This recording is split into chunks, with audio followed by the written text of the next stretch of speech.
జ్యోతిష్య శాస్త్రం ప్రకారం కొన్ని రాసుల వారు చాలా మొండివారట. ఇతరులు చెప్పేది అస్సలు వినరట. కానీ మరికొన్ని రాసుల వారు మాత్రం చాలా కూల్గా ఉంటారట. ఎవరు ఏది చెప్పినా ఓపికగా వింటారట. జ్యోతిష్య శాస్త్రం ప్రకారం అలా ఉండే రాశి కర్కాటక రాశి. కర్కాటక రాశి వారు చాలా ఎమోషనల్.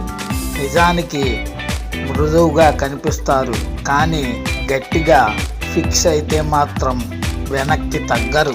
మొండితనం వీరికి చాలా ఎక్కువ. అలాగే ఎవరినైనా వారు ఒక్కసారి నమ్మితే వారిపై ఏ చెడు అభిప్రాయం కూడా రాదు. ఒకవేళ ఎవరి మీదైనా చెడు అభిప్రాయం ఏర్పడితే ఏం మంచి చెయ్యాలన్నా సరే వీరికి నచ్చదు.